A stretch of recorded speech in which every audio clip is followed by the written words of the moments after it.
E aí, gente, tudo bem? Tudo bem. Certo. Vamos corrigir, então. Vamos. A primeira pergunta é bem fácil, né? Que tipo de locação nós estamos lidando, né? É a comercial. Já na segunda, a pergunta é por que o locatário desistiu da locação? Por causa das obras que iam ser feitas na rua, né? E aí impedir, então, o comércio dele, né? A atividade dele. Isso daqui que fizeram naquela região ali foi pior que Covid. Assim como lá no início da Carlos Gomes. Ou também lá na trincheira da Ceará. Bem que lá não tinha até tanto comércio assim, mas...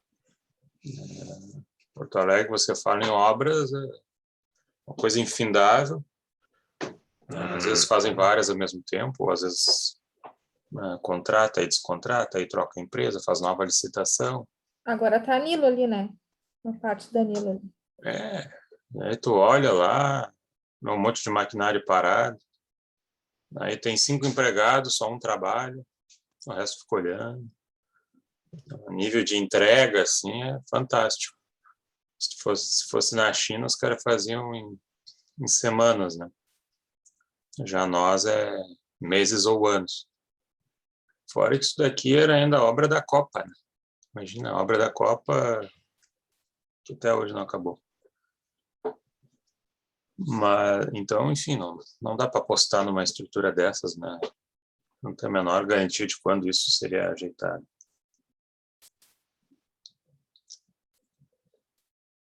A rescisão, no caso, era imotivada ou motivada?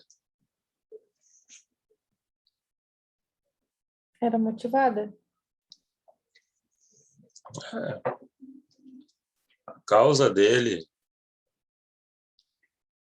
para resolver isso daí era justamente a poder realizar o comércio, né? Que multa seria aplicável aqui? 4 aluguéis, se não me engano. Isso aí. Se fosse imotivada, eu vou desistir porque eu quero desistir, pagaria essa multa. Que aqui não consta, mas acho que lá no acordo eram uns 15 mil cada mês de aluguel. Tem que pagar uma fortuna aqui em multa. Só no arranque sem contratar nada.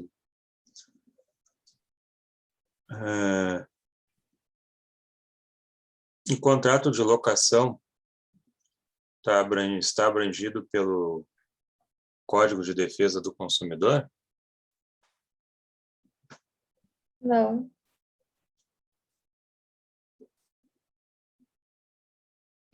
Alguém mais tem uma opinião a respeito? Não. Nesse caso, a imobiliária não poderia entrar como uma prestadora de serviços e ser aplicado o Código de Defesa do Consumidor? Frente a ela, eu colocaria. Frente à locação, não tem como, né? Pois é. Que a 8245, locador locatário, não dá para forçar muito ali o CDC. Mas tem uma O imobiliária no jogo. STJ, né, que entende que não é aplicado o Código do Consumidor. O STJ e os tribunais, em geral, já vinham pensando nisso, né? Porque a 8245, ela já é protetiva do locatário, né? E aí tu vai proteger ainda mais, né? Vai dar mais carga nele. Aí o locador vai ficar muito limitado, né? Então, para não sufocar tanto, basta Diz uma até lei. ali no voto do... O relator mencionou ali que não é aplicável o CDC, eu acho, se não me engano. Também tem, né? Também tem essa menção ali. Ficaria uma proteção demasiada. Houve violação do princípio da boa-fé objetiva? Mesmo estando previsto no Código Civil, é aplicável a Lei 8245? Se positivo, qual dever e por parte de quem teria ocorrido essa falta?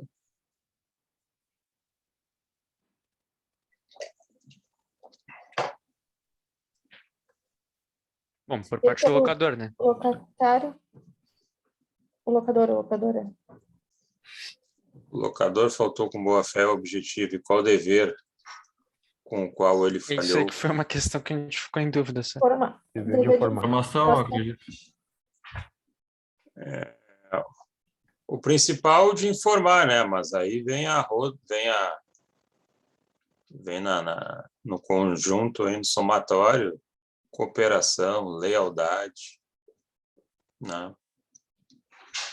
A própria ideia do dever de informar, segundo os alemães, que são aí vamos dizer assim, os criadores da boa-fé objetiva do século XX.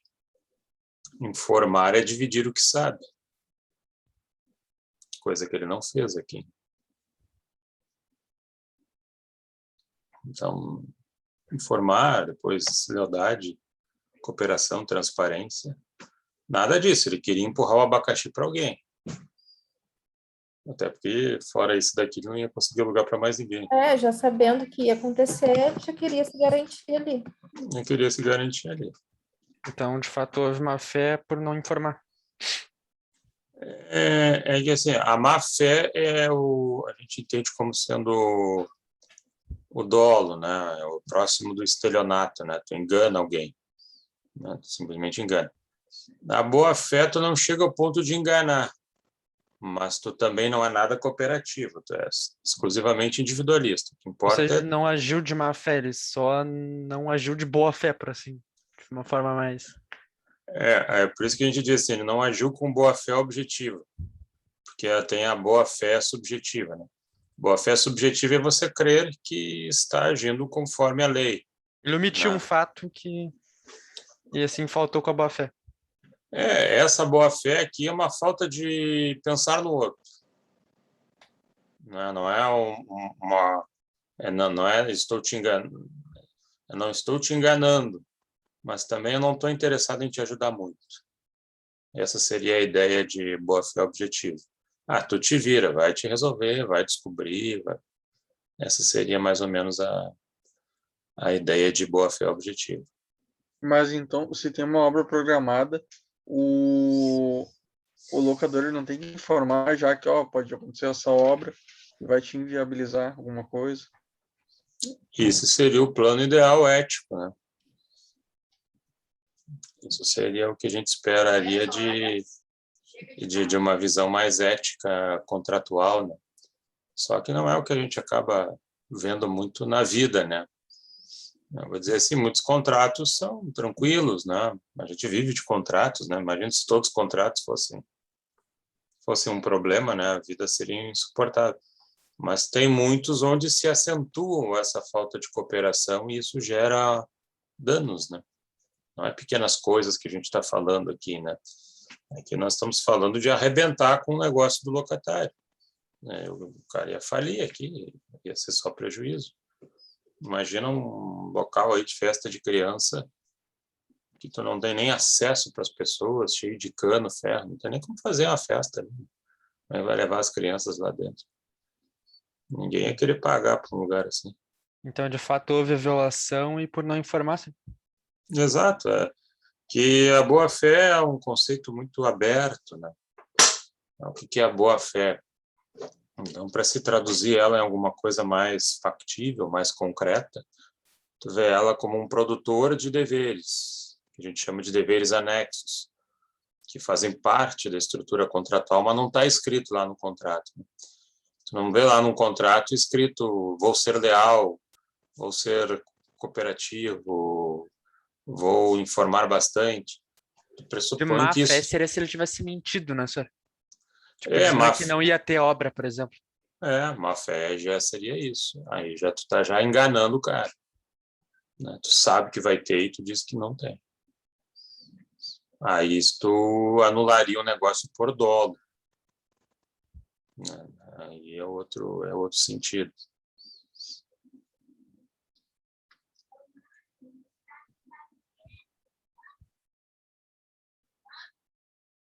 Ok aqui? Acho que seria isso. Aham. Mas, professor, Por exemplo, se ele locasse e essa obra não tivesse iniciado, porque tem muitas obras que estão planejadas, tem a possibilidade de iniciar e nunca começam, e ele já tivesse ali 1 mês, 2 meses, e depois começasse a obra. Mas o fato de se o outro sabia que a obra ia ocorrer, para uma locação aqui de quanto tempo era? 4 anos? Eu acho que é isso, né?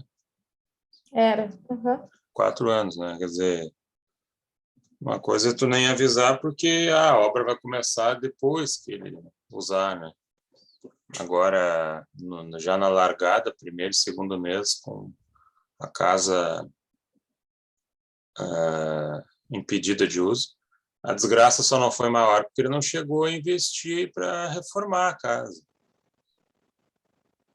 Né? Porque possivelmente o sujeito ia botar uma grana lá dentro para, se ele queria fazer uma casa de festas, né? Põe brinquedos, põe isso, põe decoração, contrata pessoal, seleciona gente, é tempo e é dedicação. Isso, né? Aí a coisa era mais triste ainda.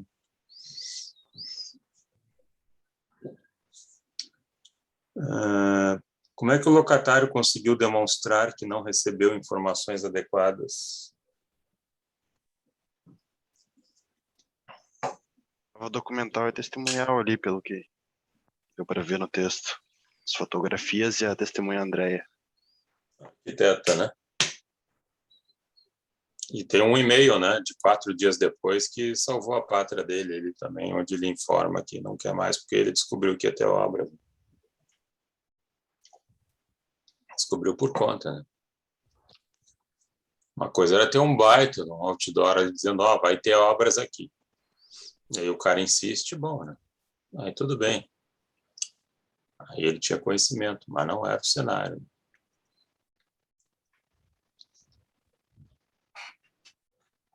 Eventuais gastos feitos pelo locatário na preparação do imóvel. Na 6 ali, então, é o e-mail e o que mais? Um depoimento de uma arquiteta. Eu acho que a arquiteta que ia fazer justamente as coisas ali dentro do imóvel.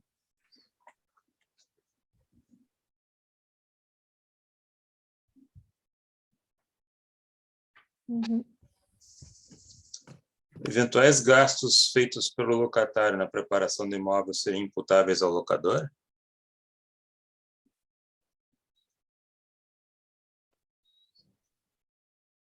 O que vocês acham? Por causa da falta da boa-fé, sim, nesse caso. Não avisar o sujeito, né? Deixar ele ter gastos inúteis, né? E haveria solidariedade com a imobiliária? A imobiliária entra nesse contexto? Eu acho que ela responderia pelo CDC aí, artigo 14, defeito do serviço. E o locador, claro, responde pelo Código Civil, artigo 942, 927, 389. São todas perspectivas de responsabilidade na seara contratual que chamam, inclusive, a solidariedade. Os dois estavam juntos ali, né? Locador imobiliário querendo resolver seus problemas e deixando a bomba explodir no cara aqui. Isso aqui era uma locação que ia ocorrer, eu não me lembro que data isso aqui estava previsto para ser feito. Senhor, então na 7, como é que ficou mesmo? Na 7...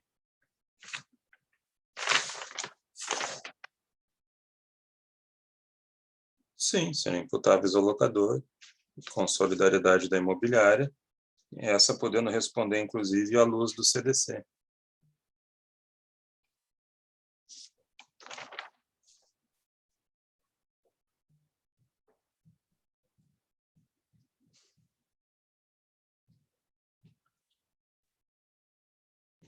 Próxima é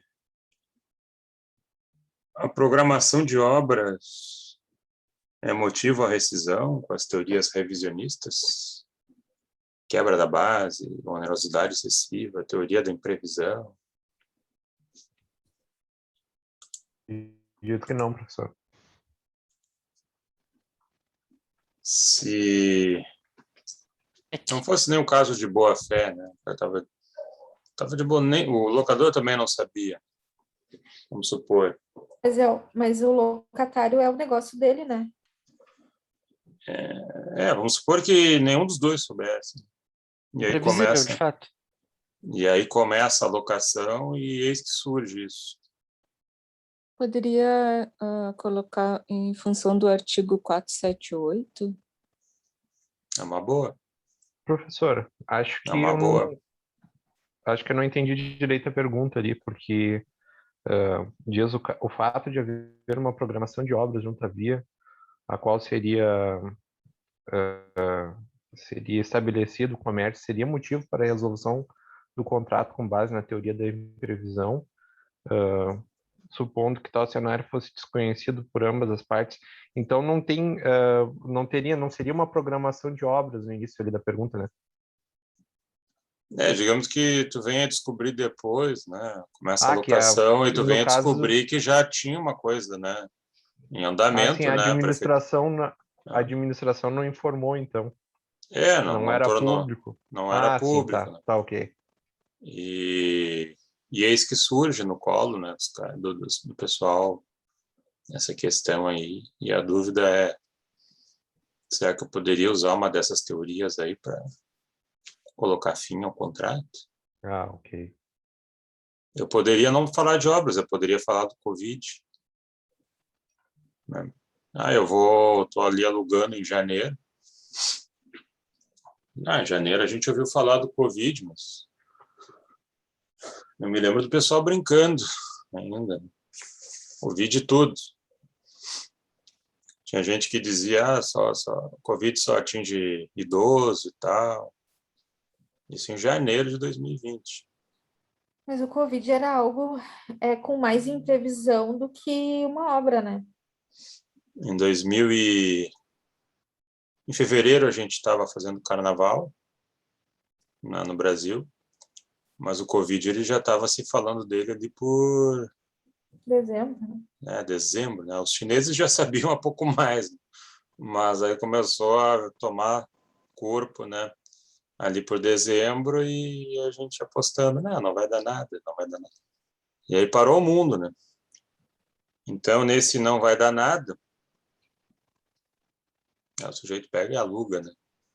E em março, o que ele tem que fazer? Tem que fechar tudo. Simplesmente fechar, né? E ele só vai conseguir sobreviver se ele tiver um e-commerce, senão nem isso.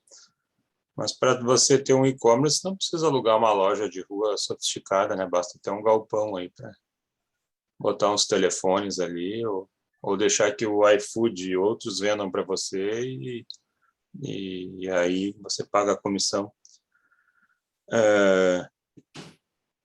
Se fosse um Covid também, da vida, né, que tem um efeito saúde, mas também tem um efeito econômico voraz, né? Eu não poderia botar fim a uma locação? Será? Uma locação que eu recém comecei, porque eu vou ficar quantos meses fechado? Eu acho que do Covid, sim. E uma obra que paralise toda uma região, impedindo, não. Ô, professor, o meu tio, ele iniciou o restaurante dele em janeiro do ano passado. E em março acabou fechando tudo. Aí ele até tentou com o negócio do refúgio, mas acabou não conseguindo pagar o aluguel, porque o restaurante era para comer no local, né? Sim. Eles não faziam muita teleentrega. Aí ele acabou fechando, mas ele teve que pagar a multa mesmo assim, do contrato. O contrato era de 1 ano. Não sei se de repente o valor da multa era mais barato e ele pagou para não se incomodar, né? Na prática aqui, o sujeito estava cobrando 4 aluguéis de multa. Se ele dissesse para ele, me dá metade de um aluguel, me dá 2/3 de um aluguel, o cara pagava para não se incomodar. Mas só que aí ficou salgado, né? Aí a ganância fez o quê? A ganância fez com que o cara não levasse nada. Então, faltou assim, uma razoabilidade do nosso locador. Só que um outro problema, né? Aqui já tinha um conteúdo mais de, vamos dizer assim, um egoísmo implícito, né? Eu estou falando aqui já de um cenário em que o que aconteceu fosse imprevisível para ambos, né? E se a gente não poderia botar um fim ali ao negócio sem que houvesse encargos de qualquer das partes, né? No caso do teu tio, eu acho que ele teria direito a rescindir sem pagar multa, né? Eu conheço donos de cadeias de restaurante, Sim. franquias Não, mas pelo que eu internacional. soube, ele fez um acordo junto com a imobiliária e o dono. Aí, se eu não me engano, foi um aluguel, ou foi o calção, alguma coisa assim. Não me lembro agora direito. Eu conheço pessoal aí, dono de franquia de multinacional, que os primeiros meses ali do Covid pegando, faturamento assim caindo a 10%. 10, 20% do que tu estava acostumado. Né? Se não fosse uma pessoa com dinheiro e recursos e com gás para aguentar isso, não tinha como, né? A Marides perguntou algo? Sim, essa multa ela não é proporcional ao tempo ainda que falta do período da locação. No caso aqui seria toda a multa porque tu rescindiu a locação no início. Né? Sim, mas ela é proporcional, né? Na medida, se tivesse ocupado 2 anos, e aí desiste, ao invés de 4 aluguéis, pagaria 2, talvez, nessa ótica ainda. Então a 8 é sim, senhor? A 8, na minha visão, sim. Na minha visão, sim. Acho que se nenhum dos dois soubesse, ou pelo menos o locatário, poderia usar quebra da base objetiva do negócio jurídico, né? Onerosidade excessiva, imprevisão. Porque isso aí não é nem revisar o contrato, é inviabilizar o contrato. E algo que se soma mais a uma ideia de boa-fé também. Por si só, já seria suficiente.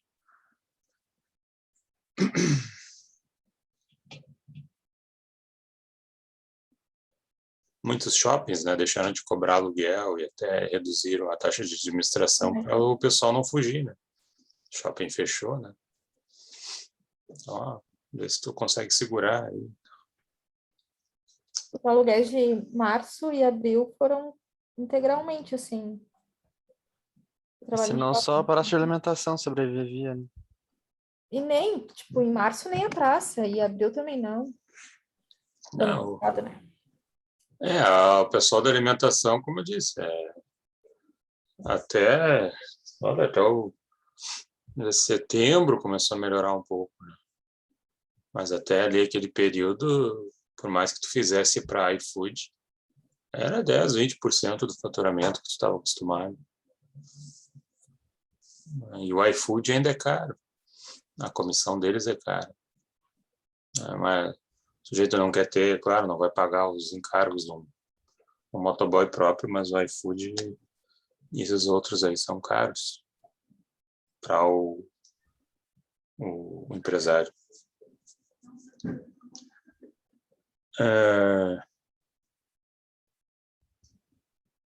Em quais hipóteses o locador pode negar-se a renovar a locação? Caso ele queira para uso próprio? Ou tem uma oferta mais lucrativa? Isso aí. Tem os requisitos do artigo 51 da Lei 8245 que diz o que tu deve ter para poder renovar. E tem o 52 que diz que mesmo tendo esses requisitos, determinados cenários não precisa renovar. Uso próprio, insuficiência de proposta, melhor proposta de terceiro, mudança substancial, alteração substancial. Artigo qual da lei qual tu falou primeiro, senhor? 51 dos requisitos e depois o 52 das exceções. Qual é a lei, senhor? Lei 8245. do inquilinato. Artigos 51 e 52, então. Isso aí. Depois ali pelo 71 ele se repete o texto. Traz a mesma ideia também.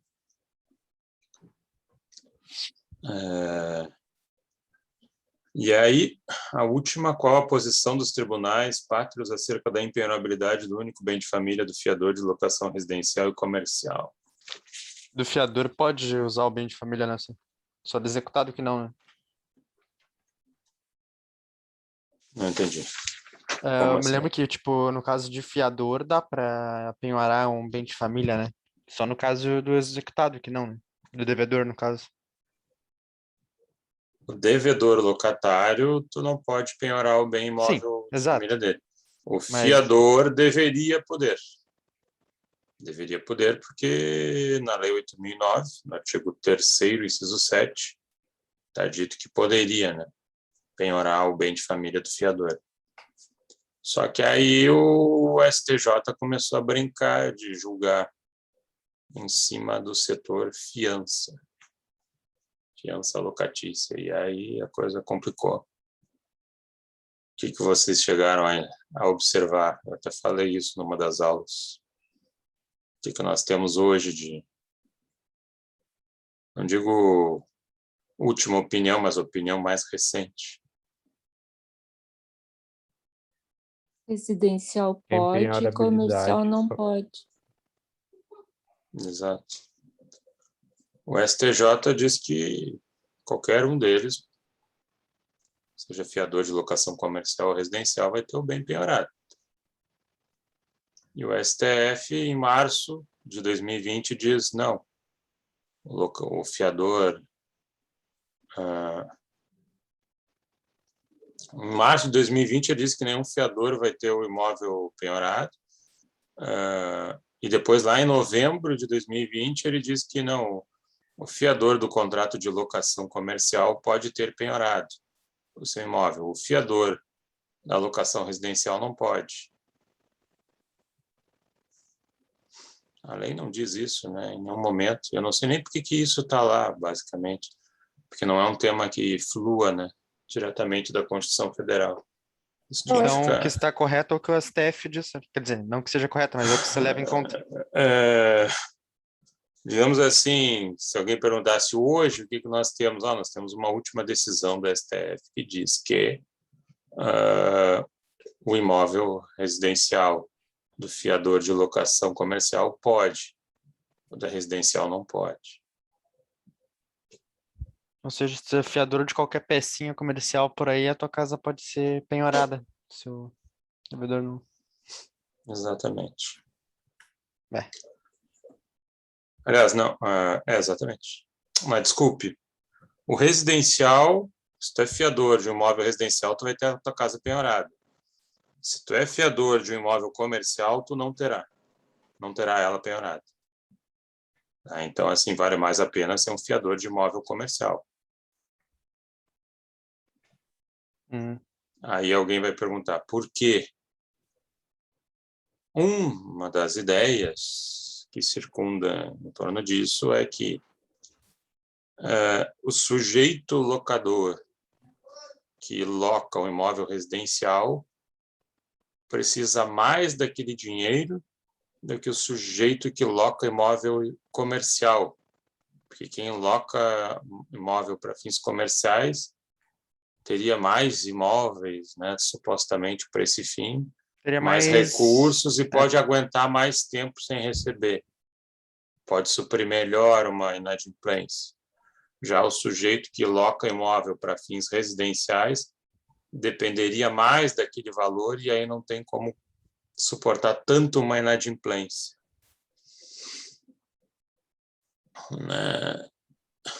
É uma ideia que eles levantam, né? Mas qual é a prova disso, né? Não tem uma análise, tem alguma análise, né, mínima de que realmente isto seja verdadeiro? Que quem loca residencial tem menos recursos de quem loca para comercial? Algumas vezes sim, mas acho que nem sempre, né? No fim, o que o STF consegue fazer? Na prática, se alguém perguntar, vou alugar e vou pegar um fiador, eu vou dizer, não pega. Não pega porque daqui a pouco eles vão dizer que até o fiador de residencial não pode ter a casa penhorada. Então, quer dizer, é uma garantia interessante que hoje, né, está mais para uma garantia furada. Então, tenta ver se tu não consegue alguma outra lá da 8245, mas esse aí está em stand-by, toda hora estão mexendo nela. É uma garantia sem garantias, né? Ao que me parece. Professor, posso fazer uma pergunta? Sim. Quanto à penhora sobre o único bem de família, tá? Numa ação de inventário, que não respeita nenhum daqueles requisitos lá da Lei 8.009, qual seria o recurso adequado? Foi proferido um despacho, né, no processo autorizando a penhora desse único bem imóvel utilizado ainda pelos familiares da pessoa falecida, né, que era devedora. Qual seria um recurso adequado aqui? A pessoa falecida deixou um imóvel e ela deixou dívidas. E essas dívidas estão consumindo esse imóvel que era o bem que ela deixou. Esse único imóvel. Tá, Isso. mas esse único imóvel era também habitado por algum dos herdeiros? Sim, é habitado por parte da família, sim. Sim, então eles já moravam lá antes. Já moravam lá antes. Então aí tem que brigar pela empenhorabilidade do bem de família, né, que acaba sendo transmitida também aos herdeiros, né, que moravam com a pessoa falecida. Seria embargos? É questão de embargos aqui? E eu não sei onde é que foi proferido isso, ou como foi, em que parte do processo. Uhum. Se isso é um processo de execução. Já na fase de execução. Então, existe um processo de execução para isso, que está penhorando onde foi ordenada a penhora de um bem. Isso, exatamente. Tem que fazer uma defesa via embargos. Ou impugnação ao cumprimento de sentença, né? Não sei qual é o título executivo que estão executando. Sim. Tá ok, obrigado, professor. Nada. Alguma dúvida a mais, gente? Não estou ouvindo, Jonas. Deu umas cortadas aí.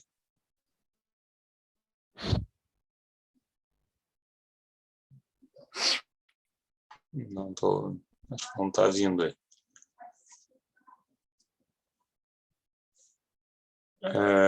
Semana que vem, gente, nós temos a aula presencial. Fica o convite aí para, né, quem quiser comparecer, puder comparecer, para a gente se ver de novo carne e osso. E porque a aula ela só é ao vivo para quem está lá, né? Senão ela só é gravada e depois eu coloco o vídeo lá no Moodle, né? Então quem puder ir será muito bem-vindo, né? Isso na semana que vem, hein? Eu vou ir, professor. Que ótimo. E também fica aí o convite para vocês, já abriram lá as avaliações do semestre, das disciplinas, né? Quem puder ir lá contribuir, né, com críticas e elogios também, né? Isso é importante aí para a gente sempre poder ir melhorando, né? E no mais, até sexta-feira tem lá o linkzinho para vocês colocarem, né, os trabalhos esses daí, que vale um ponto extra na P1 para quem não fechar 10. E seguimos semana que vem presencial daí. Alguma dúvida a mais? Não, professor. Acho que era isso, professor. Então tá bem. Então, bom resto de semana e semana que vem estamos ao vivo aí. Boa noite. Boa noite. Boa noite. Boa noite. Um abraço. Sim. Essas perguntas aqui, tipo, não não vale nota, né? Tipo, a gente respondeu, tipo, alguém tinha falado alguma coisa assim, então eu fiquei pensando quando eu Ele tava no vale grupo pela entrega. separado, que valeria um ponto, alguma coisa assim. Ele vale pela entrega, esse trabalho. Tá, Tem mas um onde é link. que tá o... Tá no item do acórdão. O trabalho do acórdão lá no Moodle. Deve ser o Ah, 16, tá, alguma responder e coisa assim. entregar lá. Tem um Ah, item tá, de entendi. sala de entrega. Ah, tá, já depois. Tá bem? E aí, obrigado. Certo. Um abraço, Valeu, então. boa Boa noite. noite. Boa noite.